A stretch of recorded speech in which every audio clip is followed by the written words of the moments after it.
Olá, olá, boa noite a todos e bem-vindos ao BMC Talks, nossa primeira programação desta noite. Meu nome é Carlo Cauti e nesse programa vamos conversar com o nosso primeiro convidado dessa série de encontros, o professor Mangabeira Unger. Muito boa tarde, muito boa noite, aliás, professor, e bem-vindos ao BMC Talks. Muito obrigado. Professor, vamos conversar então sobre a situação atual do Brasil. O senhor foi ministro, o senhor professor em Harvard, foi ministro, o senhor filósofo com uma vasta produção acadêmica e vamos conversar então um pouco sobre qual que é a sua visão atual do Brasil e o que o senhor está prevendo para o futuro do país com esse novo governo que acabou de tomar posse. O Brasil não tem um projeto que lhe permita emergir ao primeiro plano do mundo. O que substitui esse projeto e preenche o vazio programático é uma combinação de três elementos. Primeiro, o financismo fiscalista, a ideia viciosa de desenvolver o país a partir da conquista da confiança financeira, que produziria, então, o investimento traria benefícios para todos. O segundo tema é o pobrismo, pacificar os pobres com as transferências sociais. E o terceiro tema é desviar a atenção do país dos problemas estruturais para o imaginário, o simbólico. É a política identitária da esquerda como o reverso da medalha das guerras culturais da direita. O que nós não temos é um projeto de qualificação produtiva e educacional. O Brasil é um dos países mais desiguais na história do mundo, mas nosso problema fundamental hoje não é a desigualdade.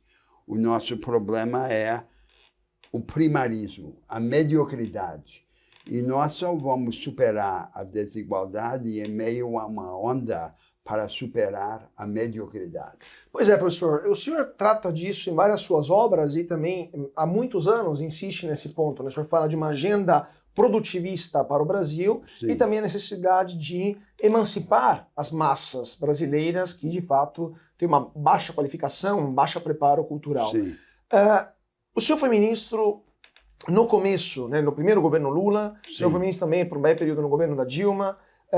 Por que isso, há 20 anos, não foi feito? Porque por 13 anos de governos, e agora nos próximos 4, por que isso não aconteceu nos últimos 20 anos? A razão básica pela qual não aconteceu é que o país tem uma saída fácil. O Brasil, para o bem e para o mal, é rico em recursos naturais. Se não fosse, nós estaríamos caminhando para uma grande crise econômica. Não estamos, porque a agricultura, a pecuária e a mineração continuam a pagar as contas do consumo urbano. Então, a resposta básica à sua pergunta é que podemos sair de lado, encontrando essa maneira fácil de substituir a riqueza difícil da inteligência pela riqueza disponível da natureza. E deu no que deu. Mas estamos, então, acomodados, né, no berço esplêndido que é o Brasil. Sim. Mas por quê? Qual foi, então, a dificuldade de implementar um projeto de país? Se havia um projeto de país pelos governos que se sucederam ou se eles também navegaram? Eu acho que nós temos que olhar o que está por trás disso, né?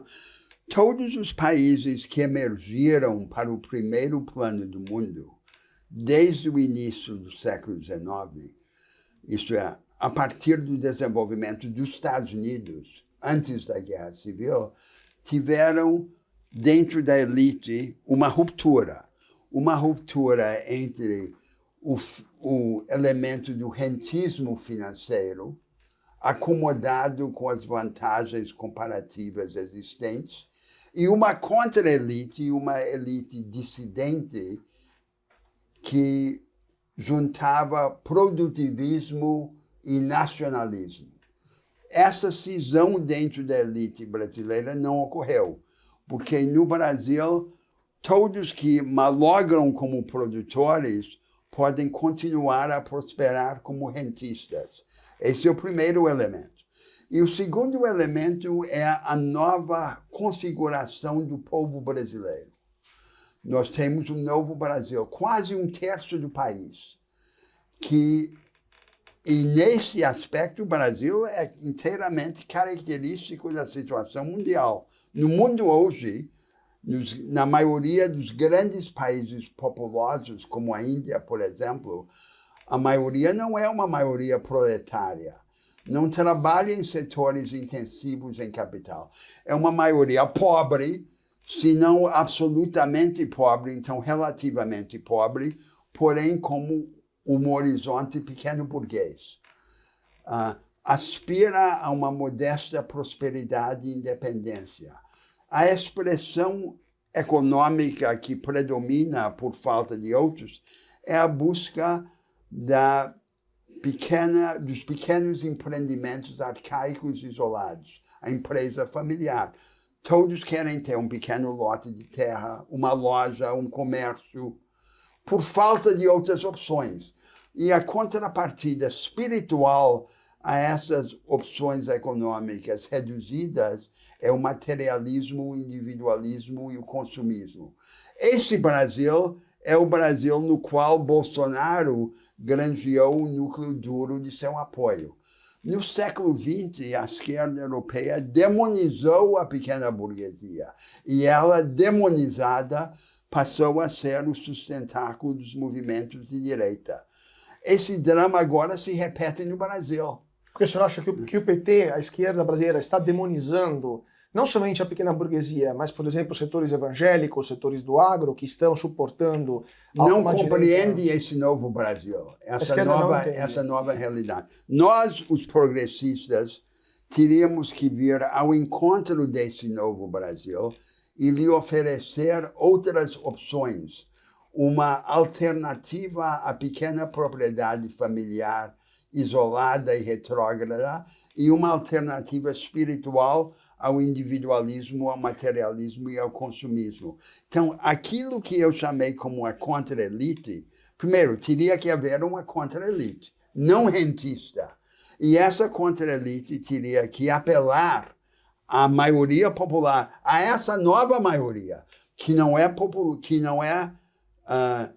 proletária, que é de horizonte pequeno burguês. Essa seria a base indispensável de uma arrancada de desenvolvimento no Brasil. Para aliar-se a esse novo Brasil, precisa compreender o novo Brasil. E nós nem chegamos a isso. Mas professor, só para a gente entender, o senhor fala de alternativa a essa pequena burguesia, a esta visão de empreendimentos isolados. Mas qual seria a alternativa? A grande empresa fordista, grandes empresas com muitos... Esse é o ponto. Então, no mundo hoje, um país depois do outro se desindustrializa. O Brasil é um dos que se desindustrializou de maneira mais radical e rápida. Então, nós temos no mundo agora um novo dilema do desenvolvimento. O que é que vamos fazer? Um lado do dilema é a ideia de trazer de volta a indústria convencional, reindustrializar o Brasil no antigo paradigma fordista. Não vai ocorrer isso. Essa vanguarda é o vestígio de uma vanguarda anterior, quando não é a satélite de uma nova vanguarda, que é a economia do conhecimento. Agora, essa nova vanguarda, onde ela existe, existe só em forma insular, com uma série de franjas que excluem a grande maioria dos trabalhadores e das empresas. Nós teríamos que construir uma economia do conhecimento para muitos, pouco a pouco, subindo a escada da qualificação produtiva e educacional. Esse seria o caminho. Então, esse é o dilema, que a fórmula do crescimento rápido anterior, que existia no século XX, não funciona mais, a indústria convencional. E a alternativa, que seria uma forma includente da economia do conhecimento, não existe. Se não existe nos Estados Unidos, na Alemanha, no Japão, como pode existir no Brasil? Esse é o dilema. E esse dilema só pode ser rompido do segundo lado, transformando a tarefa aparentemente inexequível de organizar uma economia de conhecimento para muitos em exequível, desdobrando-a em etapas e em partes.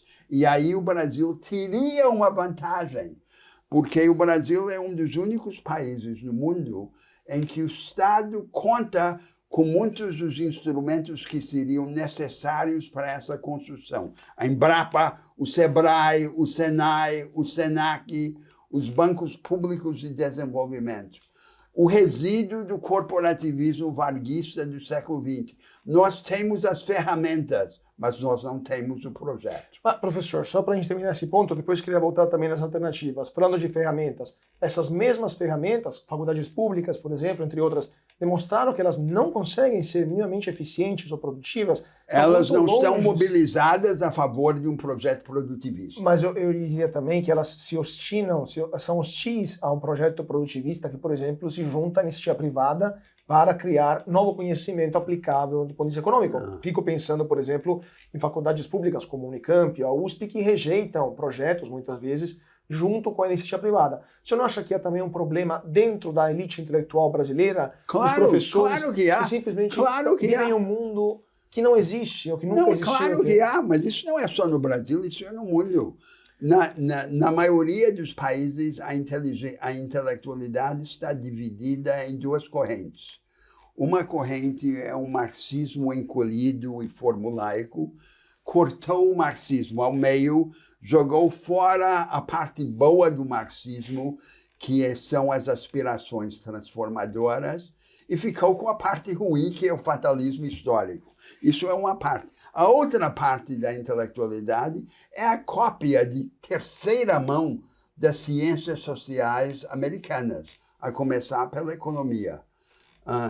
E que os representantes dessas duas correntes fingem ser inimigos, mas nós sabemos que são aliados, porque eles compõem esse coro do fatalismo, do destino, que nos impede de nos reinventar. Pois é. E falando agora, voltando ao ponto da alternativa, o senhor falou da alternativa a uma sociedade pequeno-burguesa, atomizada, separada e com ambições de individualismo extremo. Mas é uma alternativa, sobretudo, direcionada a essa nova maioria que tem aspirações pequeno-burguesas. Teria que oferecer alternativa. E o que isso significa na prática? Significa trazer a multidão, uma parte da multidão de pequenas e médias empresas, a maioria delas também arcaicas e sem produtividade, para mais próximo da fronteira produtiva e tecnológica. E também equipar os agentes econômicos isolados, como uma enfermeira, por exemplo, ou um reparador de máquinas, e transformá-los em artesãos tecnologicamente equipados.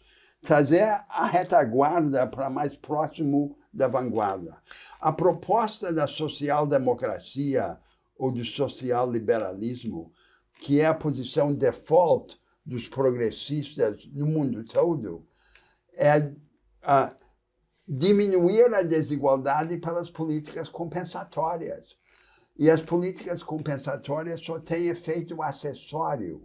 A única solução para a estagnação econômica e para a desigualdade é enfrentar as causas. E a causa está nessa divisão estrutural entre as vanguardas e as retaguardas. Meu ponto também é na sua questão que o senhor falou de espiritualidade, né? A maioria da população brasileira, pelo menos próxima da maioria, está se tornando evangélica. E esse era o maior país católico. O senhor não acha que também temos um problema de atratividade da mensagem católica? A população rejeita a teoria da... Eu não diria que isso é só um problema que se deve formular nessa linguagem religiosa eclesiástica. Não, mas de ambição também. Como se deve entender hoje no mundo a divisão entre esquerda e direita? A ideia tradicional é que a esquerda é a facção da opinião que privilegia a igualdade contra o pano de fundo das instituições existentes.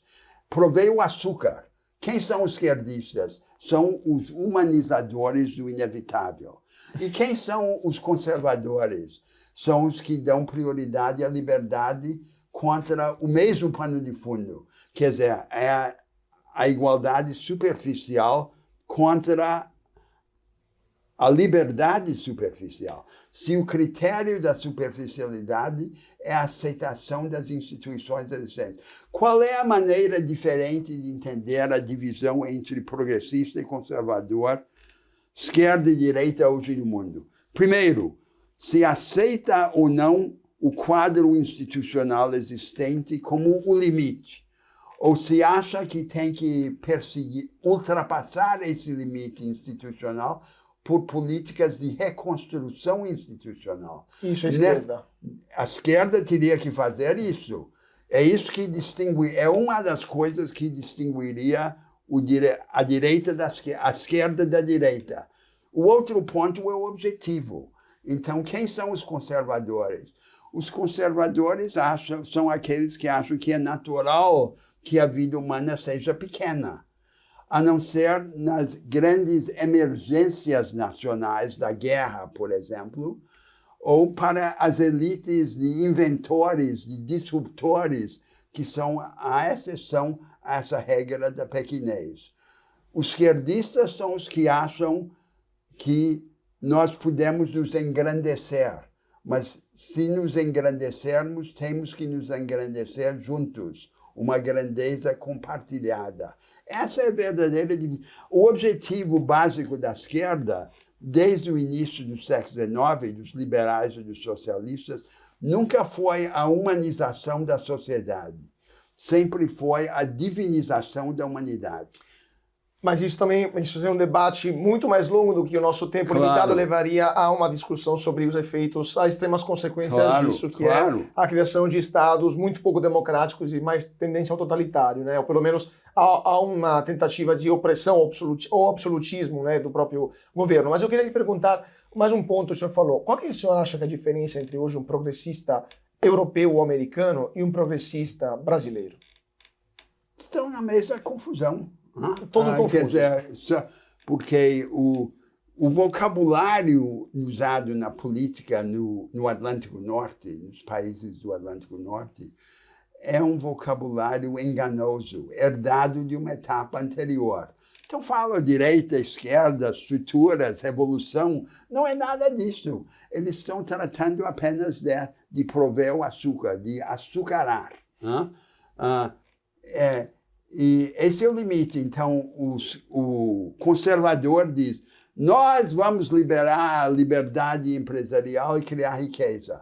E aí o esquerdista diz, nós vamos colocar uma cara humana, humanizada, nessa forma selvagem do capitalismo que você preconiza. A distância encurtou, mas essa realidade está mascarada por esse vocabulário pretensioso. Falando em vocabulário... E no Brasil, então, nós simplesmente herdamos de fora esse discurso, é o colonialismo mental que prevalece no Brasil, e até muito recentemente no Brasil, até que surgiu essa nova direita representando esse novo Brasil, quase todos os políticos no Brasil fingiam ser de esquerda.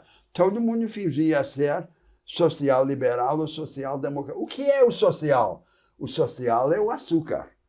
E a tarefa da política brasileira é dourar a pílula do modelo econômico.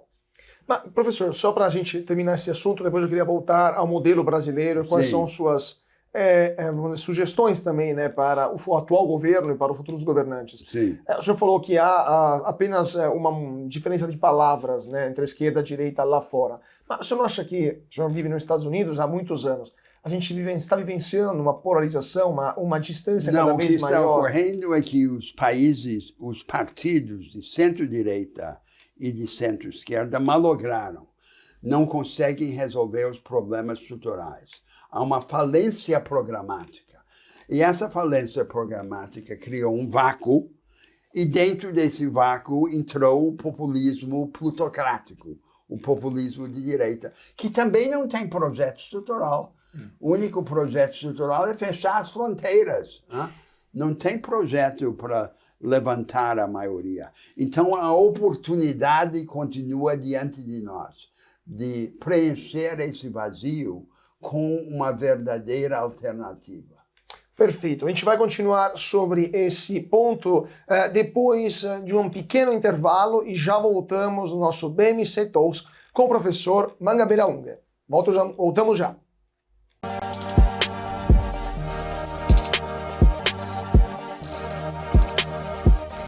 E de volta para o nosso BMC Talks, estamos falando nesta noite com o professor Roberto Mangabeira Unger. Professor, falando um pouco do Brasil, né? O senhor, em várias obras, o senhor falou de um financismo fiscalista que também impediria o desenvolvimento do Brasil. O senhor fala que as contas dos estados não devem ser necessariamente no 0 a 0, ou até em um surplus, né? Em um superávit, que nenhum país do mundo se desenvolveu dessa forma. O que o senhor acha está acontecendo no Brasil, especialmente com o novo arcabouço fiscal, onde de fato há um aumento importante nos gastos públicos? Mas permita que eu explique a minha posição, porque há uma sutileza nisso. Eu defendo um escudo fiscal da rebeldia nacional.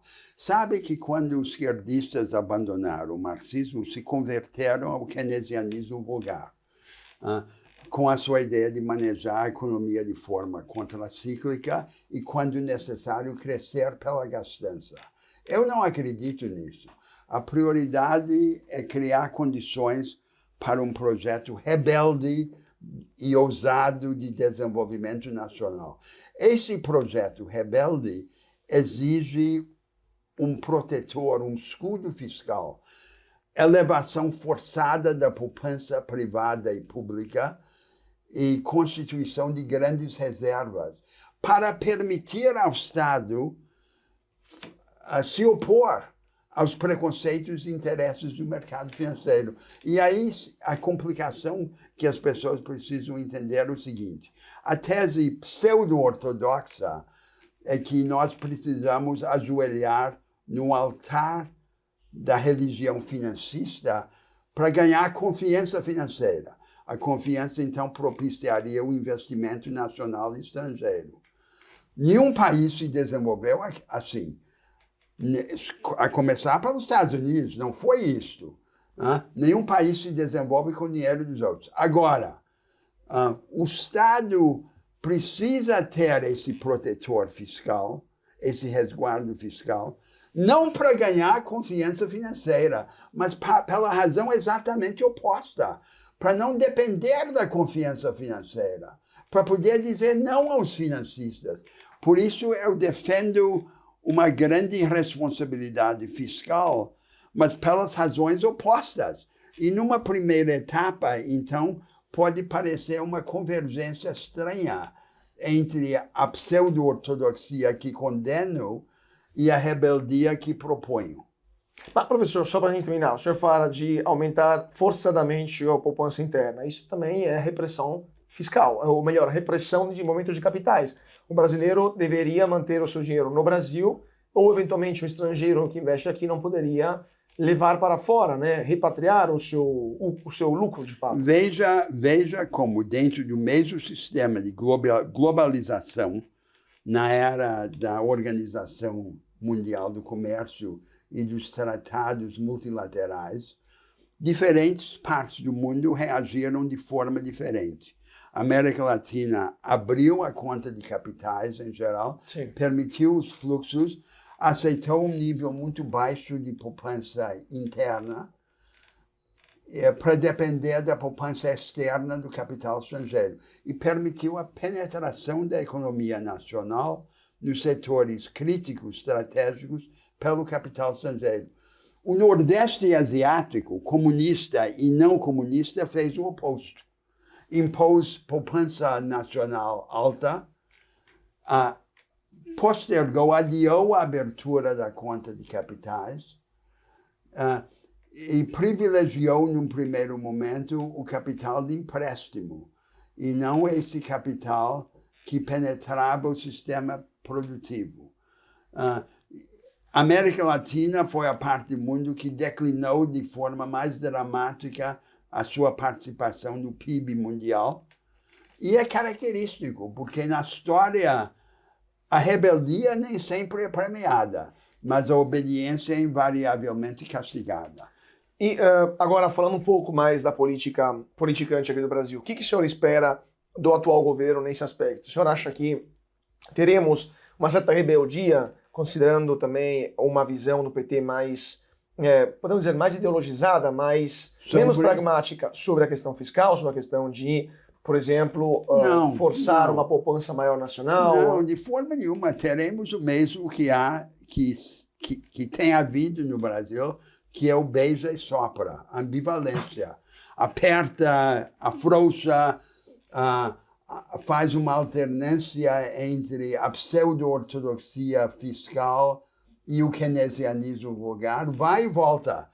É essa metamorfose ambulante que o presidente Lula diz encarnar. Então, isso é o que se pode esperar. Enquanto a agricultura, a pecuária e a mineração continuarem a pagar as contas, essa brincadeira vai continuar. E falando nisso, professor, a questão da agricultura, da agropecuária e da mineração estão levando o Brasil cada vez mais a ter laços comerciais mais intensos com a China. A China, desde 2009, é o principal parceiro comercial do Brasil, superando os Estados Unidos. Hoje, 1/3 daquilo que o Brasil exporta vai para lá. O que o senhor acha dessa ligação cada vez mais forte e o quanto isso acaba influenciando a política? Primeiro, temos que compreender de uma forma tangível, primitiva, o que está ocorrendo. Eu vou agora exagerar para poder explicar. Nós estamos colocando no navio soja pouco transformada e minério de ferro não transformado e mandando esse navio para a China. E o navio nos traz de volta todos os produtos da inteligência humana. Essa é a essência, esse é o espelho do negócio. Então, se nós tivéssemos um projeto produtivista de qualificação produtiva e educacional, nós exigiríamos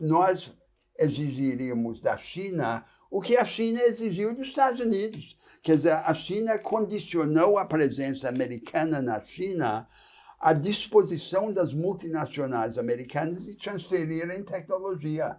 Nós teríamos que fazer a mesma exigência. Nós vamos lhe dar as nossas commodities, permitir que vocês efetivem a sua política de segurança alimentar, na medida em que vocês nos ajudarem a levantar qualitativamente a nossa economia, começar a reconfigurar a qualidade da nossa relação com a China. Isso é o que nós teríamos de fazer. E por que o senhor acha que não foi feito isso no passado e não vai ser feito agora? Porque não tem a ideia produtivista. Nós sempre optamos pela solução fácil. E a solução fácil é o que não exige continuar transformando a agricultura. A agricultura brasileira no meio oeste foi criada pela Embrapa. É um subproduto da ciência brasileira, a ciência da agricultura na savana subtropical. Mas parou ali. Nós não continuamos. Então, veja o caso do Centro-Oeste. Aí as pessoas não compreendem esse problema. Atividade econômica predominante no Centro-Oeste e em todo o Brasil é a pecuária extensiva. Para cada hectare sob lavoura no Brasil, há 4 ou 5 hectares entregues à pecuária extensiva. Por isso, grande parte do território nacional hoje é pastagem degradada, inclusive nas áreas mais nobres. Toda a produção agrícola do estado do Mato Grosso ocorre em menos de 15% do território do estado do Mato Grosso. E o que é o resto?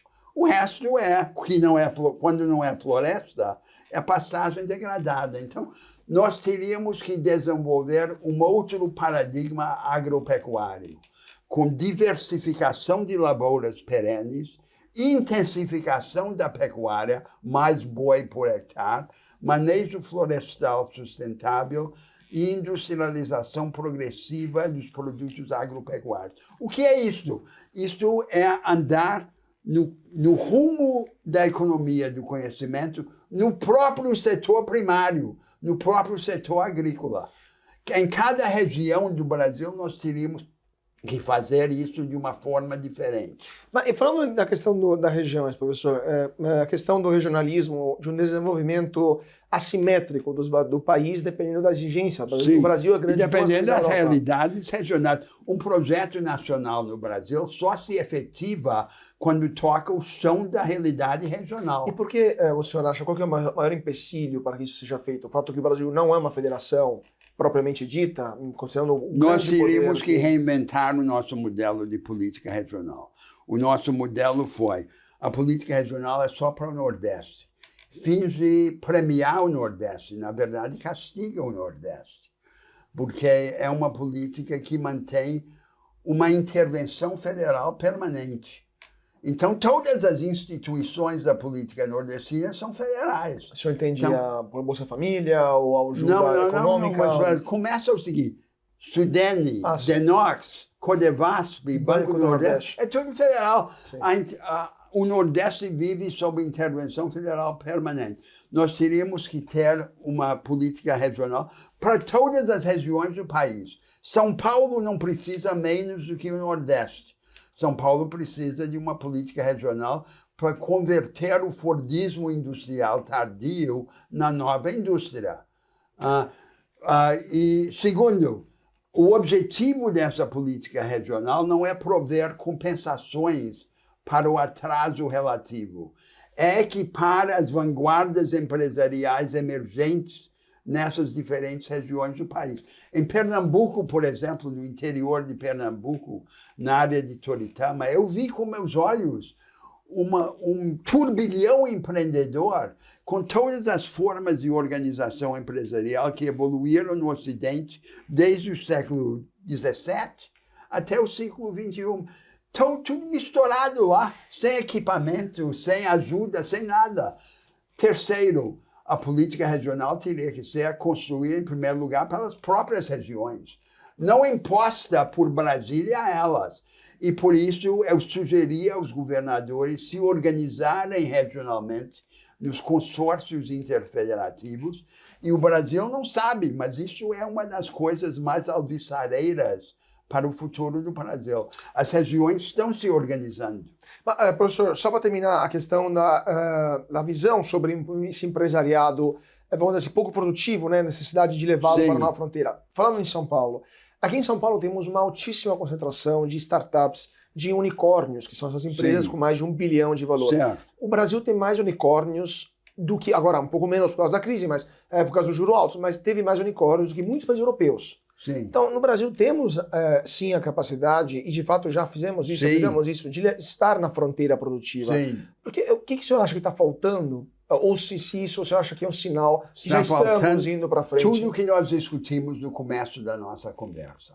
Haver uma elite dissidente, essa elite dissidente apelar para a maioria popular, reorganizar como em meados do século XIX, a restauração Meiji, no Japão, né?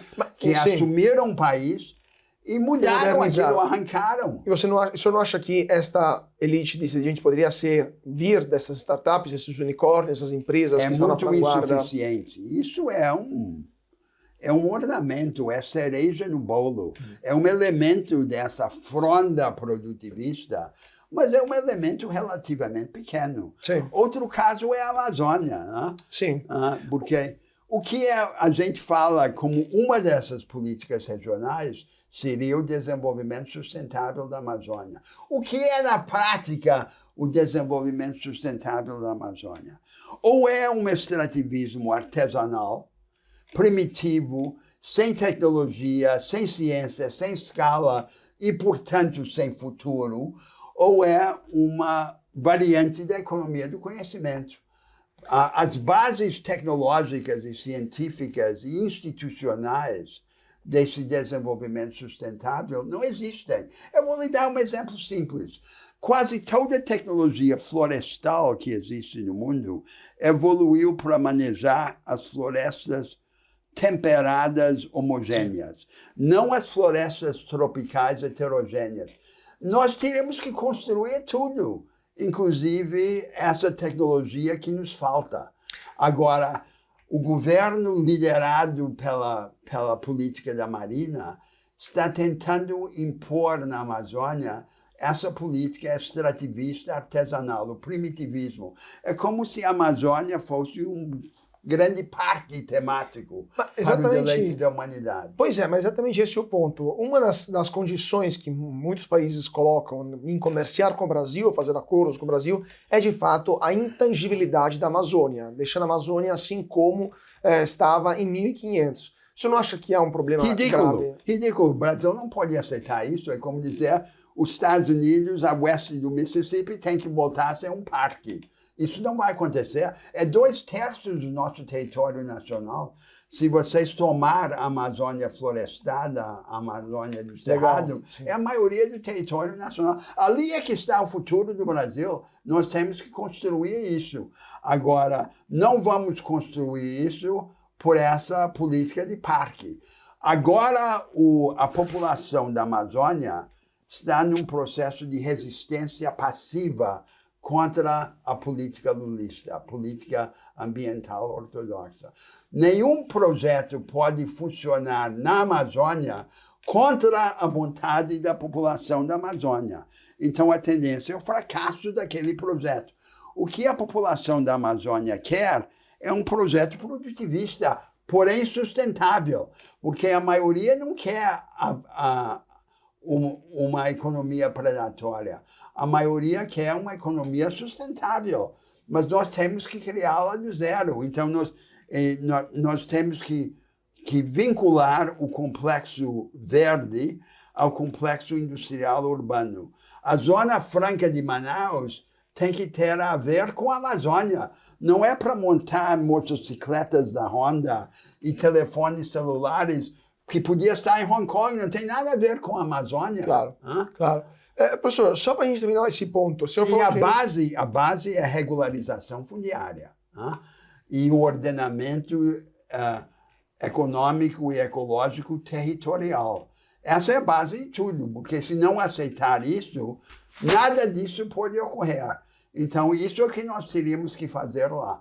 E em cada grande região do país, no Nordeste, na Amazônia, no Centro-Oeste, no Sul, é uma outra variante desse mesmo produtivismo. Terminando só a questão da Amazônia, e qual que seria a solução também para as populações indígenas que vivem lá, e que de fato parecem estar mais nas capas dos jornais, né, do Essa é uma outra tragédia, deixa eu lhe dizer. A maior calamidade que se abateu sobre os povos indígenas foi a substituição dos jesuítas pelos antropólogos. Então, nós reservamos 21% do território da Amazônia aos indígenas, um mundo de terra, e eles estão afundando no alcoolismo, nas drogas, no desemprego. É uma tragédia aquilo. Então, para cada povo, de acordo com o seu nível de isolamento, nós temos que prover opções produtivas e educacionais. E de tal forma que não comprometam o desfecho de assimilação e de isolamento, de acordo com o que a coletividade quer. Mas tem um outro problema. O jovem indígena é um cidadão da República. Ele tem o direito de se rebelar contra a sua tribo, de ser um profeta, um disruptor. E a República tem que estar ao lado dele, como cidadão. Então, nós também temos que estar lá. Isso é o oposto de tudo que os antropólogos pregam, porque eles querem que esses povos indígenas sejam como fósseis no museu antropológico. Mas eles são pessoas humanas, com a vocação da transcendência e os direitos da cidadania. Com certeza, isso também gera uma certa resistência também, que o senhor estava falando antes, que eu também queria aprofundar essa questão, né? Falando de resistência, o atual governo especialmente tem uma resistência também nas regiões sul e sudeste, especialmente nessa pequena burguesia que a gente estava falando no começo, nessas classes sociais, em um clima de verdadeira guerra cultural que estamos vivenciando no Brasil. Claro, e vamos começar pelo aspecto econômico disso, porque eu, por exemplo, trabalhei alguns anos fazendo um trabalho de base em Rondônia, porque eu queria conhecer aquilo no chão, na terra. Né? Rondônia é um estado que foi fundado por empreendedores aventureiros que vieram do Rio Grande e de Santa Catarina. Né? E ali nós tivemos um exemplo do que foi a política industrial brasileira. O BNDES, financiado por uma taxa sobre os salários dos trabalhadores naquela época, apoiava a formulação dos oligopólios da carne. E esses oligopólios chegavam em Rondônia, eu vi, e compravam os frigoríficos dos pequenos empreendedores emergentes, muitas vezes com o único objetivo de fechá-los. Isso que foi a nossa política industrial antiprodutiva, a política do cartel, do oligopólio, contra o produtivismo nascente. Isso é o que o país compreenda. Isso foi instituído pela esquerda. Sim, isso foi a política dos capitães nacionais. Por essa esquerda cartorial, em nome do estatismo, em nome de teses progressistas. Essa é que foi a realidade. Pois é, isso também, de fato, não deu certo. Criou vários problemas para a economia brasileira, inclusive a de corrupção. Essa política foi uma política sistemática de cooptação. Comprar os pobres pelas esmolas, pelo dinheiro das transferências, e comprar os ricos pelos favores ao rentismo. A política do juro, a política disso. Comprar todo mundo e o Brasil vai para o buraco, vai para o abismo. A cooptação está a um passo da corrupção. Então, esse novo Brasil não se enganou ao entender que esse sistema, esse condomínio de clientelismos e corporativismos era o caldo, o manancial da corrupção. Era e é. Agora precisa, então, procurar as alternativas que emancipem o país. E o senhor acha, terminando só telegraficamente essa resposta, o senhor acha que veremos nos próximos 4 anos uma reedição desse caldo de cultura que levou também para a ineficiência, a corrupção e, como o senhor falou, jogar o país para o buraco? Olha, eu não sou otimista nem pessimista, porque o otimismo e o pessimismo são atitudes contemplativas e irônicas. Eu sou esperançoso, não é? A esperança é a sombra da ação. Então, esse é o mais provável sempre. A linha de menor resistência é continuar como está. Continuar isso, esse sistema da cooptação e financiado pelas camadas. Mas sempre há uma alternativa à linha de menor resistência. E é nisso que se fiam os progressistas. A tarefa deles é imaginar e construir a alternativa ao caminho de menor resistência, que é o mais provável, porém não o necessário. Vamos ver então o que vai acontecer e vamos continuar o nosso papo com o professor Roberto Mangabeira Unger no próximo bloco. Então não saia daí.